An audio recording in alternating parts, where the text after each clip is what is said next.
Namaste my fellow strikers, Holy Materia here, back with another Shinobi Striker video. Today we're going to be talking about how to play survival mode, so let's get right into it.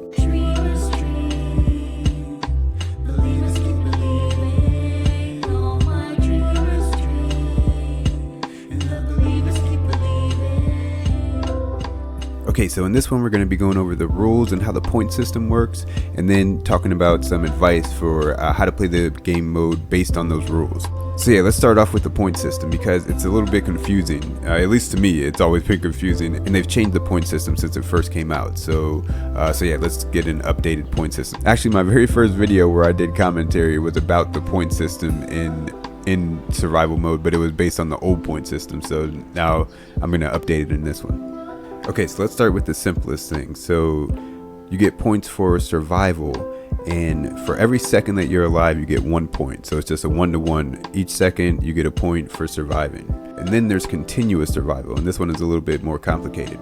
So for every minute you're alive you get points, and they stack up based on how many consecutive minutes you've been alive. So the first minute you're alive you get 10 points, then the second minute you're alive you get 20 points, and it goes all the way up to 5 minutes where you get 50 points, and then it caps out there. So if you're alive for 6 minutes you get 50 points, at 7 minutes you also get 50 more points, but like for 4 minutes you get 40 points, and so on and so on. And then you get a different amount of points depending on if you get a finish, like you kill somebody with a finish or with an assist. So, and it also depends on what place the person is in. So if you finish somebody off in first place, it's called a crush finish. If you finish somebody in first place you get 70 points. If you finish the person in second place you get 50 points. Third place you get 40 points, and then fourth place and below you get 20 points. And if you kill one of the bots you get 20 points no matter what. Like, it doesn't matter what place they're in, you only get 20 points. And then you get a 30-point bonus if you finish them off with your super move, with your secret technique or your ultimate. And then if you get an assist, so if you get an assist on the person in first place you get 40 points, second place is 30 points, third place is 20 points, and then fourth and below is 10 points.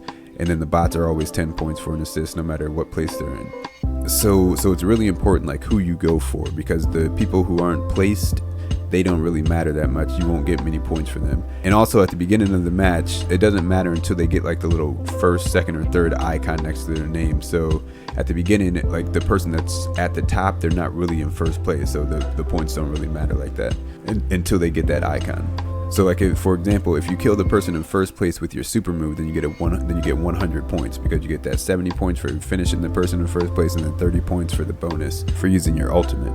This is one of the ways that you might see people winning with less kills than you, even if you both had the same amount of deaths, like or even if you both had 0 deaths. Like somebody could be like 4-0 and you could be like 7-0, but if they killed the right people, they'll end up accumulating more points than you. Like if they killed the person in first place, or if they got some special finishes with their ultimate or things like that.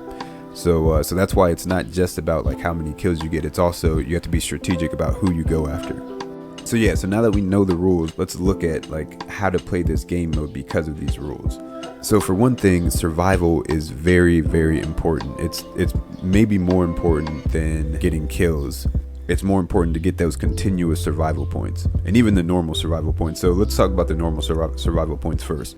You get 1 point for every second you're alive. So that means if you get killed by some normal attack, then and it takes 10 seconds for you to respawn. So that means you lose 10 points. So that's basically like losing an assist on somebody who is fourth place or below, or one of the bots. So that negates that. And then if you get killed by one of the ultimates that make your respawn time last longer, like 20 seconds or something, then that's like getting a finishing blow on the person in fourth place, or getting an assist on the person in third place. So like dying is kind of like negating one of your kills or one of your KOs, like depending whether it's a finish or an assist.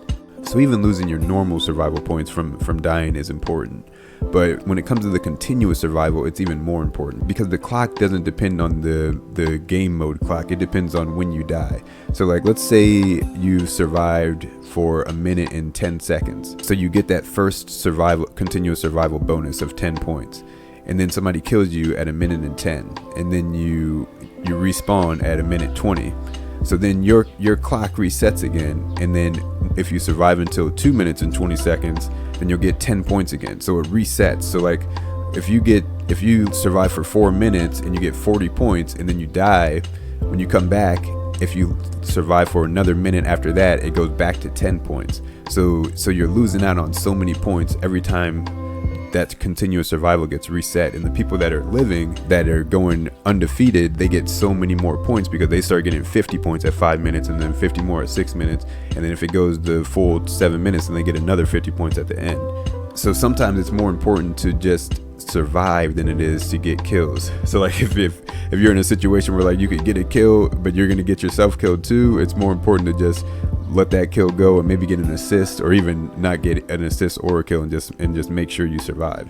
Because like the game mode is called, it's called survival for a reason, because surviving is very important. Like if you just survive and the match lasts like 6 minutes or more, and you're 0-0, you'll get an S rank just for your survival and continuous survival points. If you don't get any crush finish or any crush assist. I played a practice match and just sat on the wall the entire time, and the match lasted 6 minutes and like 40 seconds or something, and I got like 1,200 points for just sitting on the wall doing nothing and watching the other people fight each other. This also makes going after the person who's in first place even more important, or anybody who hasn't died yet, because they're accumulating all those continuous survival points, and you'll also get a bonus for killing them because they're in first, second, or third place. So yeah, you want to make sure that none of your opponents go undefeated during the match, because it's super important getting those continuous survival points. So yeah, survival is the name of the game. So let's just talk about a little bit of advice for each of the classes in this game mode. So like I said in my range rant video, defense types are the king of this game mode because they're so good at surviving, and they can also get kills when they need to.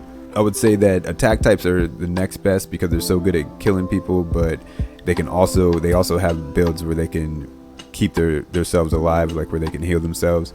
And then I'd say healing types are next because they can survive so well, and then range types are at the bottom, by far below everybody else at the bottom, which is why I was ranting in that last video. But yeah, let me keep this one just on track. So if you're playing defense, you want to make sure you have some kind of moves to keep yourself alive, because that's the reason that defense types have such an advantage in this game mode, because they're the best at staying alive. So using some kind of build that like boosts your max health or your defense, and having at least one way to heal yourself, or maybe even 2 ways to heal yourself with both of your ninjutsu, and even you can use an alt that can heal you. So yeah, defense types, they don't really need that much help or advice. You can just use some jutsu that help you survive, and it's very easy for defense types to survive, and you can just get the kills that you can get, but mostly you're just gonna be focused on survival. And for healing types, that goes even more, like your main focus is just staying alive. So make sure you have some way to heal at least one way to heal yourself, maybe 2 ways to heal yourself. I like to run Byakugan because in survival mode, it makes all your opponent's health bars visible, so you can see like who has low health and who you should target. You can come in with the combat healer build, but the thing that gives healers the advantage is their ability to survive in this game mode. So just be cautious, and that's for everybody. Be cautious about getting killed, because it's such a detriment, especially if you get killed like midway through the match and then get that continuous survival reset. It's actually better to die at the beginning of the match so that your continuous survival can start racking up from then on, instead of dying in the middle of the match, because then that continuous survival is going to go from like 40 points all the way down to 10 points again. And then for attack types, yeah, they have some really good builds that they can run. They have some jutsu that can heal themselves, like Wood Dragon. Lots of people like to run that in this game mode, so that they can always get their health back. And like 7 Heavenly Breaths is a good ult, and also probably Kurama Link mode is the best ult, because it not only does it heal you, but then you can also get kills off of it. And like, yeah, so that's a really good ult for survival mode. So if you're an attack type, make sure you have some way to heal yourself too, because it gives you a huge advantage, especially over range types who don't really have many ways to heal themselves. So yeah, for range, you can check out my range video, but yeah, just be cautious, be extra cautious, stick to the walls, don't let people jump you, because everybody's going to be targeting you. And you can use like the Raging God medicine or like Kamui Ban to help you get away from people who are trying to jump you, or take advantage of the fact that you have the least health, and it's harder for you to heal yourself than the other types. So these rules I still don't like the rules, but it's better than it used to be. Like, you used to start off with the continuous survival points with 30 points at the beginning, and then it went all the way up to 90 by the end. They've nerfed the continuous survival a little bit, but it's still a big deal. So you still want to focus on staying alive at least as much as you focus on getting kills. But for some classes, for defense and healer, I would say to focus more on staying alive than getting kills. And then so range types should be focused on getting kills but being smart about it, like hit and run tactics, like snipe somebody or like pop in, get a kill, and then head back to the wall. And then attack types can be a little bit more reckless because they can heal themselves and they're just a little bit stronger than range types in general. So yeah, you can just kind of just play and get kills, but also be cautious because no matter what class you're running, it's you don't want to reset those continuous survival points because it's really important. All right, so yeah, that's all I got for this one. I'm gonna do more in-depth guides for each class, like I did with the range type, but with less ranting. So yeah, I hope this was helpful because the points have been confusing me for a long time. I actually had to like play a few matches and go back and review them to see exactly how the points work because I didn't even know exactly what each of the things did, especially with the crush finishes and crush assists and everything like that for each of the different places. So yeah, I hope this was helpful. I'll see you guys in the next one. Everybody stay safe out there. Peace and love. Thanks for watching, everybody. I really appreciate it. Don't forget to Shinobi strike that like button and subscribe if you're interested in more content. And if you really want to join the community, you can check out some of the links below with the Twitch, Discord, or if you want to help support the channel, you can check out the Patreon and the Streamlabs link. Thanks so much for watching. I'll see you guys in the next one. Everybody stay safe out there. Peace and love.